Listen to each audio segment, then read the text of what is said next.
सो अभी हम फंक्शंस करते हैं। Functions of central bank. The first function of a central bank is issue of currency. Issue of currency मतलब पैसा issue करने की जो पावर है वो किसके पास होती है? सेंट्रल बैंक के पास होती है। The central bank of a country has the exclusive right of issue of notes. This is called currency authority function. क्या बोला? Currency authority function. सो करेंसी अथॉरिटी फंक्शन क्या होता है? ये वो फंक्शन है जिसमें सेंट्रल बैंक पूरे देश की जो करेंसी है उसको इशू करने का फंक्शन निभाता है। The notes issued by the central bank is called unlimited legal tender। Unlimited legal tender का मतलब है अगर मैंने किसी भी व्यक्ति से कुछ भी पैसा लेना है तो मैं जो आरबीआई ने नोट इशू किए हैं मैं उस नोट की फॉर्मेट में उससे अनगिनत पैसा ले सकता हूं। The central bank also offer loan to the government against government securities और ट्रेजरी बिल। ट्रेजरी बिल को हम टी बिल्स भी बोलते हैं। In a situation of revenue deficit, when the central government exceeds the expenditure over its revenue and it is unable to reduce its expenditure, then it borrows from RBI. This is done by selling the security bills to RBI, which creates new currency notes against them. This is called monetization of government budget or deficit financing. The government spends the new currency and put the money into circulation to meet its expenditure. इस बात को समझते हैं। RBI का पहला function क्या है? Currency issue करने का। सो नॉर्मल सिचुएशन में जितने भी नोट इशू करता है कौन करता है? आरबीआई। तो आज 2000 का नोट है, 500 का नोट है, 200 का नोट है, 100 का नोट है, 50 का है, 20 का है, 10 का है, 5 का है, 1 का। इससे किसने इशू किए? सारे आरबीआई ने किए। ये तो एक नॉर्मल फंक्शन है कोई भी सेंट्रल बैंक। अब इसमें एक बात और लिखी है यहां से, तो ये जो सारी बात लिखी है ये एक पिक्यूलियर सिचुएशन है, यानी कि एक नॉर्मल सिचुएशन नहीं है। ये बोल रहा है कि जो सेंट्रल गवर्नमेंट होती है वो बहुत सारे देश में पैसा अपने पास इकट्ठा करती है। कैसे? सेंट्रल गवर्नमेंट जीएसटी लगाती है, इनकम टैक्स लगाती है, और सारी फीस लगाती है, फाइन्स लगाती है, पेनल्टीज लगाती है, टैक्सेस लगाती है, उससे सरकार कमाई करती है, उसको बोलते हैं रेवेन्यू। एक चैप्टर है हमारे पास गवर्नमेंट बजट, उसमें हम सीखेंगे। हालांकि यहां पर थोड़ा सा अंश बता देता हूं उसका। गवर्नमेंट रेवेन्यू जनरेट करती है और वो रेवेन्यू जनरेट करके जितना भी पैसा सरकार के पास आता है वो सरकार अपने लिए नहीं यूज करती, वो सरकार देश में सारे काम करने के लिए यूज करती है। रोड्स बनाने के लिए, डैम्स बनाने के लिए, ब्रिजेस बनाने के लिए, हॉस्पिटल चलाने के लिए, स्कूल में एजुकेशन प्रोवाइड करने के लिए, मेडिकल फैसिलिटीज चलाने के लिए, law and order administration, army, air force, navy, इन सबको चलाने के लिए, एडमिनिस्ट्रेशन को चलाने के लिए, गवर्नमेंट्स को चलाने के लिए खर्चा भी तो करेगी।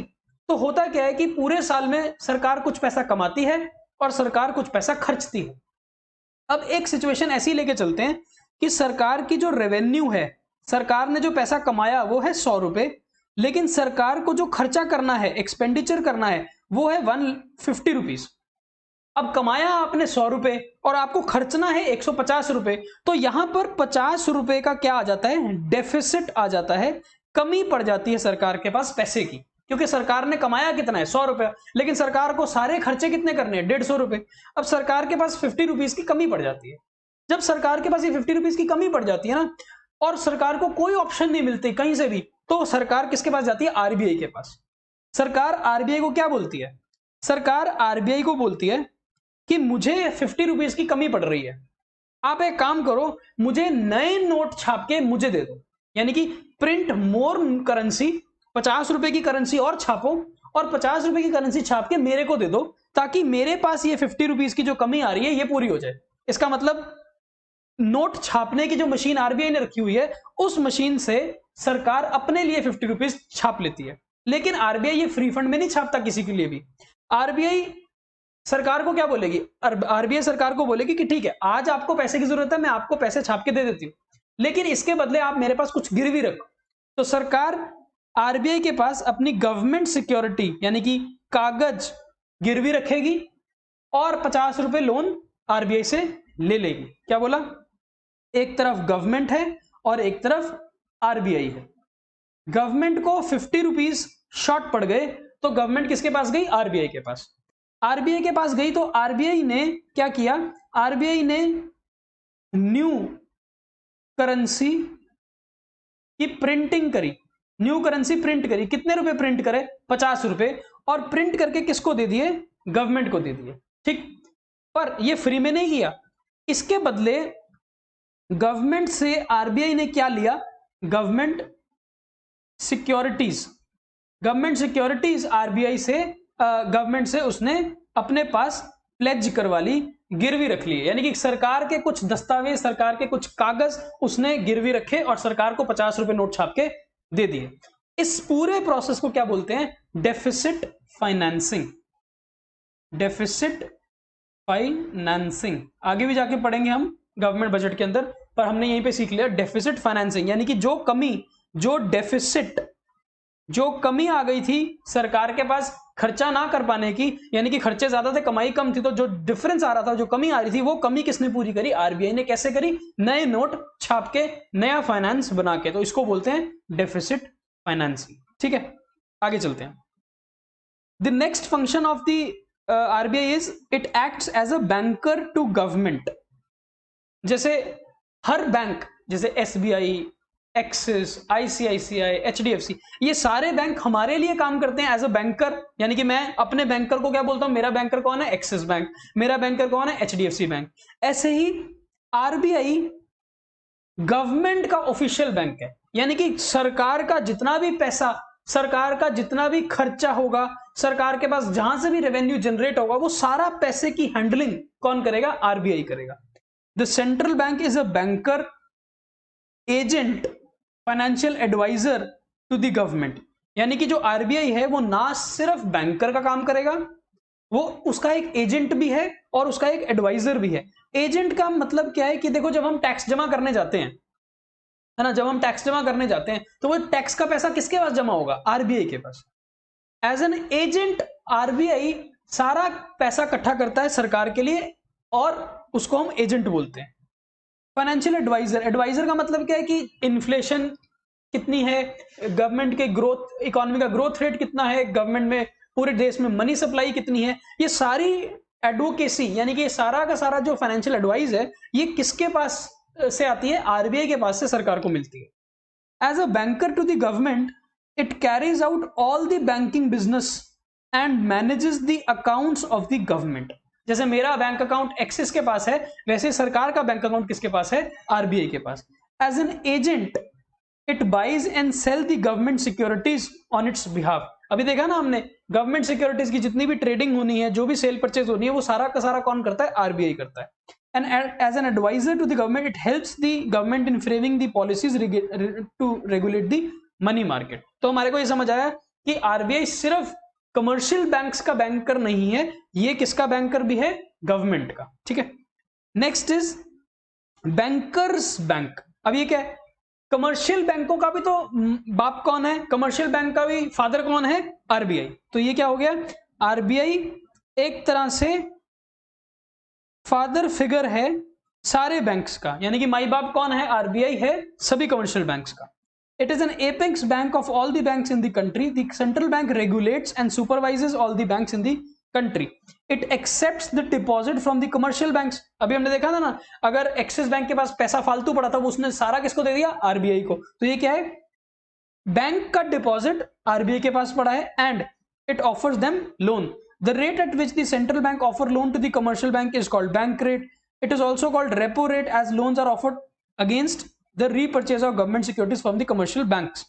The rate at which the commercial banks are allowed to park their surplus fund with RBI is called reverse repo rate. The standard practices are repo rate is more than reverse repo by 1%. तो ये हमने सारी बात करी कि bank, RBI बैंकों का भी बैंक है और आरबीआई सरकार का भी बैंक है। नेक्स्ट, इसको अभी हम लास्ट में सीखते हैं, आगे चलते हैं। Custodian of foreign exchange. Foreign exchange क्या होती है, जैसे कि डॉलर हो गया, है ना, या पाउंड हो गए, या जीबीपी हो गया, है ना, एंड सो ऑन। सो जितनी भी फॉरेन करेंसी होती है जो पूरे देश में रेगुलेट होती है, पूरे देश में मूव करती है, सर्कुलेट करती है, उस सारी फॉरेन एक्सचेंज करेंसी का कस्टोडियन, कस्टडी, यानी कि उसका मालिकाना हक किसके पास होता है, आरबीआई के पास होता है। The central bank is the custodian of the nation's foreign exchange reserve. The central bank not only maintains the foreign exchange reserve but also ensures the stability of exchange rate in the international market. ये पूरे foreign exchange के लिए हमारे पास एक last chapter है, foreign exchange rate, हम वहां पर इसको सीख सकते हैं। This is done by managing the sale and purchase of foreign exchange with a view to achieving the stability of the exchange rate in the domestic currency. It keeps a close watch on the external value of currency. RBI के पास जितना भी foreign exchange, मतलब देश के पास जितना भी foreign exchange होता है, उसका कस्टोडियन, उसका मालिकाना हक किसके पास होता है? आरबीआई के पास। मुझे जब फॉरेन एक्सचेंज यानी कि डॉलर खरीदने होते हैं, मैं किसके पास जाता हूं? किसी बैंक के पास जाता हूं या मनी मर्चेंट के पास जाता हूं, लेकिन उसके पास डॉलर कहां से आते हैं? आरबीआई के थ्रू आते हैं। सो अल्टीमेटली सारी फॉरेन रिजर्व्स कौन मेंटेन करता है? आरबीआई करता है। अभी हम इतना ही समझते हैं। एंड आरबीआई का रोल क्या होता है? आरबीआई का रोल होता है कि जो फॉरेन एक्सचेंज रेट होता है, जैसे हम बोलते हैं ना कि आज डॉलर का भाव 70 रुपए, आज डॉलर का भाव 75 रुपए है, ये जो फॉरेन एक्सचेंज के रेट में फ्लक्चुएशन होती है ना, इससे बड़ी दिक्कत होती है। इसलिए हमारे को फॉरेन एक्सचेंज रेट को स्टेबल करना पड़ता है, और ये स्टेबिलिटी को मेंटेन कौन करता है? आरबीआई मेंटेन करता है। तभी यहां पर लिखे to maintain the stability RBI foreign exchange की डीलिंग्स करता है। अभी हमारा वो विषय नहीं है, इसको छोड़ देते हैं। Next is collection and publication of data. RBI is entrusted with the task of collection and compilation of statistical information related to banking and other financial sectors of the economy. पूरे देश के बैंकिंग सिस्टम से related जितनी भी information हमको चाहिए, सरकार को चाहिए, इकोनॉमिस्ट को चाहिए, प्लानर्स को चाहिए, प्लानिंग कमीशन को चाहिए, ये सारी इंफॉर्मेशन कौन प्रोवाइड करता है? हमको आरबीआई प्रोवाइड करता है। It is not only related to banking system, it is also related to all the other financial sectors. It is also related to economic growth. It is also related to inflation, है ना? ये सारी बातें हमको कहां से मिलती है? सारा डेटा हमको आरबीआई से मिलता है। Next, controller of money supply and credit supply. अभी हमने लास्ट क्लास में सीखा था कि कमर्शियल बैंक्स कितना पैसा क्रिएट कर सकते हैं, ये डिपेंड किस पे करता है? रिजर्व रेशो पे, है ना? अभी हमने लास्ट क्लास में क्या पढ़ा था? हमने बोला था कि money multiplier is 1/RR, and ये RR क्या होता है? CRR प्लस SLR, ऐसे था। और हमने बोला कि जितना रिजर्व रेशो छोटा होगा उतना मल्टीप्लायर बड़ा होगा, और जितना रिजर्व रेशो बड़ा होगा उतना मल्टीप्लायर छोटा होगा। इनवर्स रिलेशनशिप है ना? और ये CRR और SLR कौन तय करता है? आरबीआई। इसका मतलब अगर आरबीआई ये रेट को इंक्रीज कर देगा तो because of the inverse relationship between reserve ratio and multiplier, multiplier की वैल्यू कम हो जाएगी। अगर मल्टीप्लायर की वैल्यू कम हो जाएगी तो मनी सप्लाई क्रिएशन कम हो जाएगी। इसका मतलब आरबीआई डायरेक्टली इन्फ्लुएंस कर सकता है, आरबीआई डायरेक्टली कंट्रोल कर सकता है बैंक्स की मनी क्रिएशन एबिलिटी को। सो क्या हुआ कि अगर रिजर्व रेशो आरबीआई कम कर देगा तो मनी क्रिएशन बढ़ जाएगी, और अगर रिजर्व रेशो आरबीआई बढ़ा देगा तो मनी क्रिएशन कम हो जाएगी। और ये सारा का सारा कौन करता है? आरबीआई के पास पावर है to control the money supply. अगर आरबीआई को लगेगा देश में बहुत सारी सप्लाई है, पैसा बहुत सारा है, तो आरबीआई पैसे को कम करेगा, सप्लाई को कम करेगा। और अगर लगेगा आरबीआई को सप्लाई कम है, पैसा कम है मार्केट में और उसकी सप्लाई को बढ़ाना है, तो वो रिजर्व रेशो को छोटा कर देगा। The central bank controls the supply of credit in the economy by increasing or decreasing the supply of money, and by regulating the supply of currency and creation of credit by the commercial banks. The central bank needs to control the supply of money in the situations of inflation and deflation. During inflation the supply of money is restricted, and during deflation the supply of money is liberalized. अभी हम इस विषय पे नहीं जाते, हमको क्या करना है, हमको इतनी सी बात समझ आई कि आरबीआई मनी सप्लाई को कंट्रोल कर सकता है। आरबीआई को अगर मनी सप्लाई कंट्रोल करनी है तो वो रिजर्व रेशियोज की मदद ले सकता है। ठीक है। Next is clearing house function. Clearing house function basically cheque की क्लियरिंग का फंक्शन है। चेक की क्लियरिंग का फंक्शन है। देखो, जब हम चेक काटते हैं, है ना, जब एक बैंक से दूसरे बैंक पे चेक काटते हैं तो होता क्या है, मान लेते हैं मिस्टर ए और मिस्टर बी दो लोग हैं। मिस्टर ए का बैंक अकाउंट आईसीआईसीआई बैंक में है और मिस्टर बी का अकाउंट एचडीएफसी बैंक में है। ठीक है। मिस्टर ए ने क्या किया, मिस्टर ए ने एक चेक मिस्टर बी को दिया 10,000 रुपीज का। मिस्टर ए ने मिस्टर बी के पैसे देने थे तो मिस्टर ए ने एक चेक काटा आईसीआईसीआई बैंक का और मिस्टर बी को दे दिया। मिस्टर बी क्या करेंगे, मिस्टर बी ये वाला चेक अपने एचडीएफसी बैंक में डिपॉजिट करेंगे। अब एचडीएफसी बैंक को क्या करना पड़ेगा? एचडीएफसी बैंक को वो पैसे कहां से लेके आने हैं? मिस्टर ए के आईसीआईसीआई बैंक से।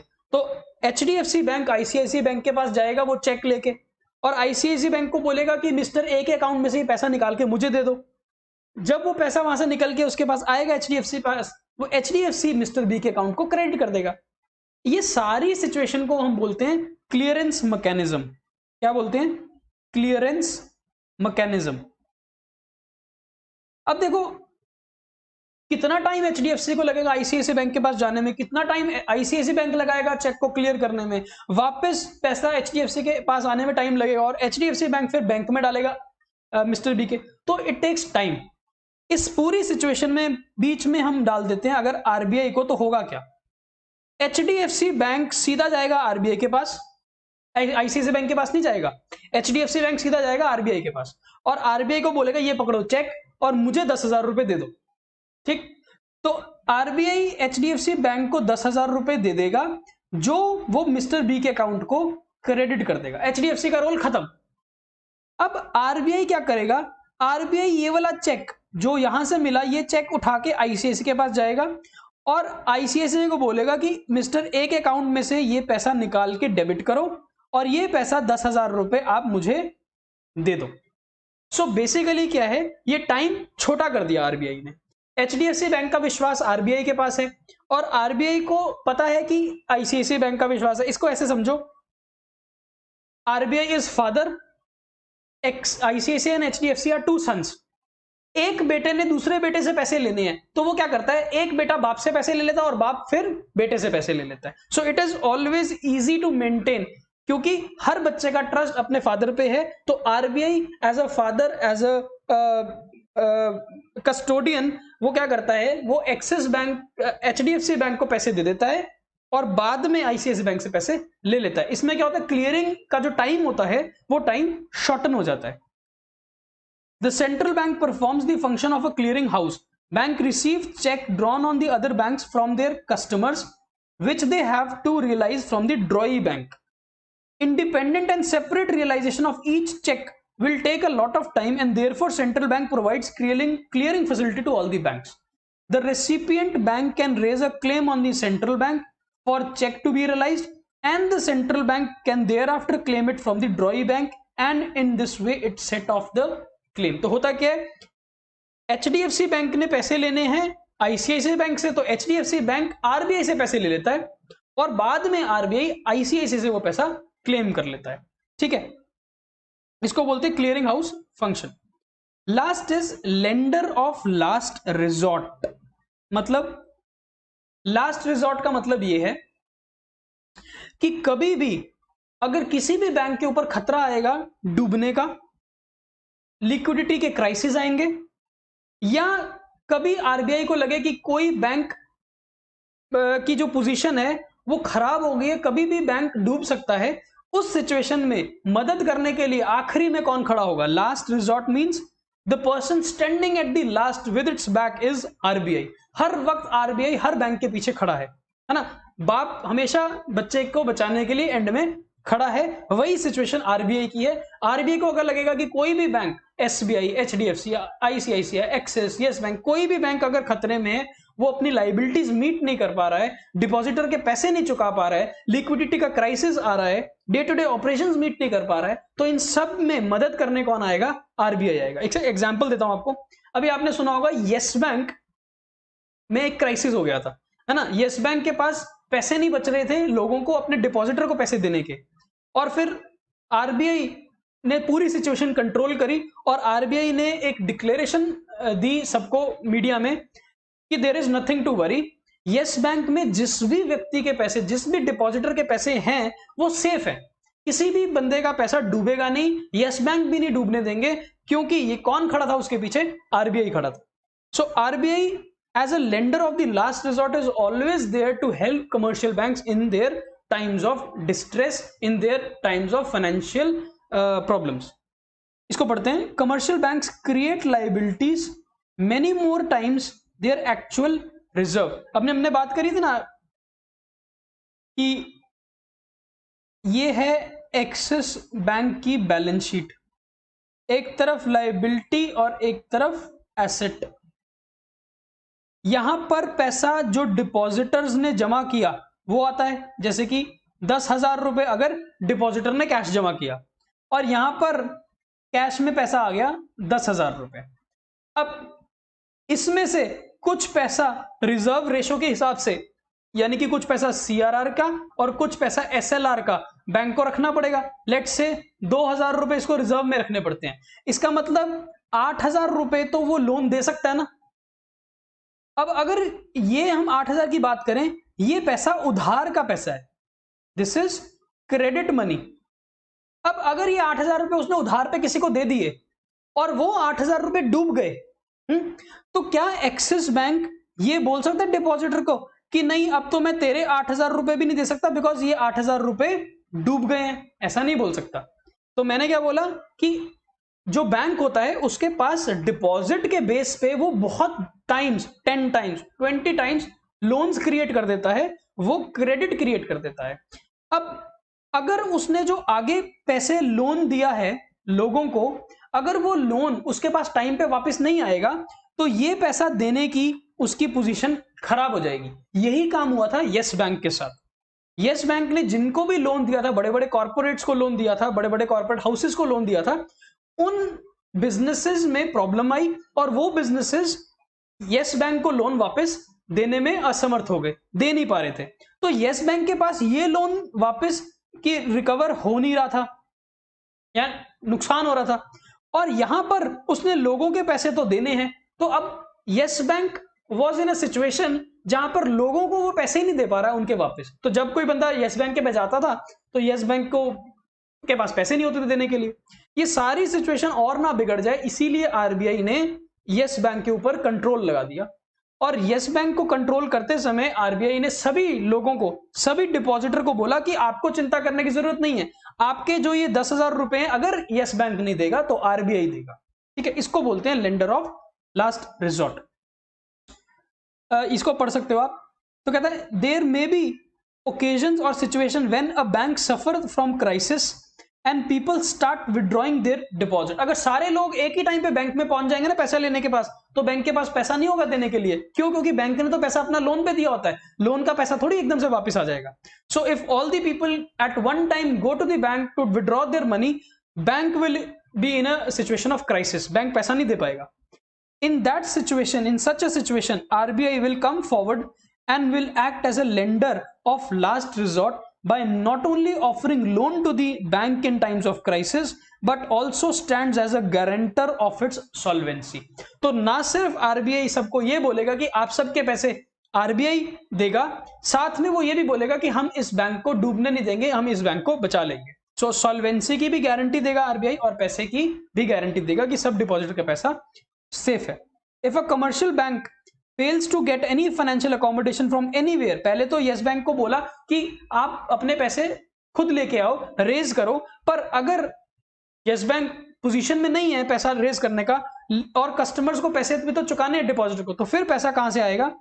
फिर a bank may approach the central bank as a lender of last resort. The central bank then advances loan to such bank against the government securities. तो अगर कोई बैंक को खतरा लगता है तो वो बैंक आरबीआई के पास जाएगा और आरबीआई के पास अपनी गवर्नमेंट सिक्योरिटीज गिरवी रखेगा और आरबीआई से पैसा ले लेगा। जब आरबीआई से पैसा आ जाएगा इन डिपॉजिटर को पैसा पे कर देगा। इस तरह से पूरे सिस्टम को मैनेज किया जाएगा। ठीक है, एक तो ये है। दूसरा, ये भी लेंडर ऑफ लास्ट रिजॉर्ट है, ये जो येलो मार्क किया है, this is also an example of lender of last resort. इसमें हमने क्या पढ़ा था? इसमें हमने पढ़ा था कि अगर सरकार को भी लगे कि उसके पास पैसे नहीं है तो वो सरकार भी तो अपने डेफिसिट को पूरा करने के लिए किसके पास जाती है? आरबीआई के पास जाती है। इसका मतलब अगर बैंक को नुकसान होता है, अगर बैंक डूबने की पोजीशन पे आ जाते हैं, अगर बैंक डूबने की कगार पे आ जाते हैं, अगर बैंक को लिक्विडिटी का क्राइसिस आ जाता है, तो भी हर कोई बैंक आरबीआई से मदद मांग सकता है और आरबीआई मदद करेगा। ठीक है, और अगर गवर्नमेंट को भी लगता है कि वो भी एक ऐसी सिचुएशन में जहां पे उसके पास पैसा नहीं है, रेवेन्यू जनरेट नहीं हो रहा, टैक्सेस आ नहीं रहे, लेकिन खर्चे मीट करने के लिए पैसा चाहिए, तो पैसे की कमी यहां पर भी कौन पूरी करेगा? आरबीआई पूरी करेगा। जो हमने यहां पर सीखा, गवर्नमेंट डेफिसिट फाइनेंसिंग करती है। सो ये जो मॉनेटाइजेशन ऑफ बजट डेफिसिट या डेफिसिट फाइनेंसिंग है, ये भी एक तरह से लेंडर ऑफ लास्ट रिजॉर्ट का ही फंक्शन है सेंट्रल बैंक का। ठीक है, सो हमने फंक्शंस ऑफ सेंट्रल बैंक सारे समझ लिए। मेन फंक्शंस जो हैं वो यही हैं, issue of currency, banker to government, banker to bank and lender of last resort. ये जो बाकी है ना, custodian of foreign exchange, clearing house facility, controller of money supply, हाँ ये भी एक इंपॉर्टेंट फंक्शन है कंट्रोलर। और जो बाकी के फंक्शन है, ये बाकी के नॉर्मल फंक्शन है, ये नॉर्मली पेपर में नहीं आता। तो आपको पेपर में एक क्वेश्चन आएगा, explain the various functions of RBI, तो आपको ये पॉइंट लिखने चाहिए। या नॉर्मली एक क्वेश्चन आता है, explain the lender of last resort function, या explain banker to bank function, तो आपको सिर्फ उतना ही लिखना हो। ठीक है, एक लास्ट टॉपिक करेंगे हम आज, difference between central bank and commercial banks. इसको पढ़ते हैं। Central bank is the apex bank, है ना, whereas commercial bank is only a unit. Commercial bank तो पूरे सिस्टम का एक हिस्सा है, लेकिन पूरे सिस्टम का जो टॉप मोस्ट बैंक है या कंट्रोलर बैंक है, वो कौन है? Central bank. सेंट्रल बैंक का प्राइमरी एम है पब्लिक का वेलफेयर करना। आरबीआई देखो, आरबीआई पैसे कमाने के लिए बैंकिंग नहीं करता है। SBI, HDFC, ICICI, axis bank, यानी कि हर कमर्शियल बैंक, कमर्शियल का मतलब ही क्या होता है? धंधा कर रहे हैं। कमर्शियल बैंक तो बिजनेस कर रहा है, पैसे कमाने के लिए उसने बैंक चलाया है। लेकिन सेंट्रल बैंक बिजनेस नहीं करता। सेंट्रल बैंक पूरे सिस्टम का एक तरह से रखवाली करता है, एक पूरे सिस्टम को मेंटेन करता है, या पूरे सिस्टम में लोगों का भला देखता है कि किसी भी बंदे को नुकसान नहीं होना चाहिए। यहां पर it is the primary aim is to make profit. Central bank is the monopoly, has the monopoly right over the currency note issue, है ना। सेंट्रल बैंक ही नोट इशू करने की मोनोपोली रखता है, सिर्फ वही कर सकता है। कमर्शियल बैंक के पास ऐसी कोई राइट नहीं है। Central bank, RBI does not deal with public. RBI में आप नहीं जा सकते, मैं आरबीआई में नहीं जा सकता, आप पैसा लेने, पैसा जमा करने आरबीआई में नहीं जा सकते। हम कमर्शियल बैंक में जाते हैं। सो हम आईसीआईसीआई में जा सकते हैं, हम एक्सिस में जा सकते हैं, हम एचडीएफसी में जा सकते हैं। It directly deals with public and business firms. Central bank act as a banker to government, whereas commercial bank has no responsibility towards that bank. देखो, अगर सरकार को कोई भी मदद करनी है, सरकार का कोई भी बैंकिंग है, वो आरबीआई के साथ डीलिंग होगी। Yes bank, axis bank, ICICI bank का कोई लेना देना नहीं है नॉर्मली सरकार के साथ। हाँ, सरकार का कोई अकाउंट जरूर हो सकता है इन बैंक्स में।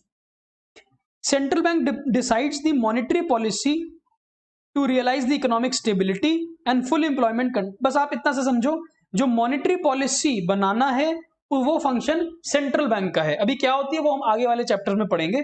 लेकिन जो कमर्शियल बैंक्स हैं, they play a supplementary role and their role is regulated by central bank. तो सेंट्रल बैंक मनी सप्लाई को कंट्रोल करता है, मनी पॉलिसी को बनाता है, मॉनेटरी पॉलिसी को, और जो कमर्शियल बैंक्स हैं वो सिर्फ उसका एक पार्ट निभाते हैं, वो एक तरह से प्लेयर का काम करते हैं। Central bank is the custodian of Nations gold and foreign exchange reserve. देश का जो खजाना है, देश का जो गोल्ड रिजर्व है, देश की जो नेशनल रिजर्व है या फॉरेन एक्सचेंज रिजर्व है, उसका कस्टोडियन कौन है, उसका मालिकाना हक किसके पास है? सेंट्रल बैंक के पास है। और कमर्शियल बैंक ऐसा कोई भी फंक्शन परफॉर्म नहीं करते। ठीक है, so these are the functions और differences of central and commercial banks.